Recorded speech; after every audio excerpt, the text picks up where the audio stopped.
Hello guys, আসসালামু আলাইকুম। আজকে আমি দেখাবো আমাদের ক্যাশাবাড়ি হাটে সকাল সকাল মানুষ পাইকাররা আসছে অলরেডি। হাসলে মানুষ দুই একজন করে আসতেছে, বেচা কিনা শুরু হয়ে যাবে ইতিমধ্যেই। এই জন্য মানুষ কেবল আসতেছে সকালেই। খুব সকালে আমাদের এখানে ক্যাশাবাড়ি বাজারে হাট লাগে। মুরগির ব্যাপারীরা সব চলে আসছে হাঁস মুরগি বিক্রি করতে। অনেক চাচারাও রাধা হাঁস নিয়ে এসছে, আপনারা দেখতে পাচ্ছেন। হাঁস নিয়ে বসে আছে, মানুষের এখন আসা শুরু করেনি, আসবে কিনতে বেচা কিনা করতে। পাইকারেরা বেশি সাধারণত আগে আসে।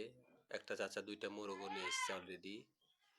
বড় মোরগ খাঁচার উপর বাঁধা রাখছে, ঈদের সাজা দিবে জামাই মেয়ের বাড়িতে, এই জন্যে বড় মোরগের চাহিদা বেশি বা বড় রাধা হাঁসের চাহিদা বেশি, আপনারা দেখতেই পাচ্ছেন। আবার চীনা হাঁসও কেউ কেউ সাজা দিচ্ছে মেয়ের বাড়িতে। যার যেটা পছন্দ হচ্ছে বা যার যেটা টাকার উপরে ভিত্তি করে জিনিসপত্র কিনতেছে, আপনারা দেখতে পাচ্ছেন। আবার কেউ পাতি হাঁসও কিনতেছে, কেউ রাজহাঁস কিনতেছে। বিভিন্ন মানুষের বিভিন্ন রকমের চাহিদা থাকে, এটাই স্বাভাবিক। আপনারা দেখতে পাচ্ছেন, যার যেরকম টাকার অ্যামাউন্ট সে সেরকম জিনিস কিনতেছে। বিশেষ করে যারা ঈদের সাজাতে তারা মুরগি কিনতেছে, আপনারা দেখতে পাচ্ছেন। রাজহাঁস কিনতেছে, পাতি হাঁস, চীনা হাঁস, মুরগি।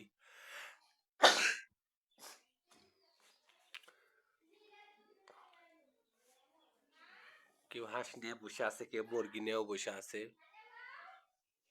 আবার কেউ দাম দর করতেছে, কেবল হাট লাগতেছে।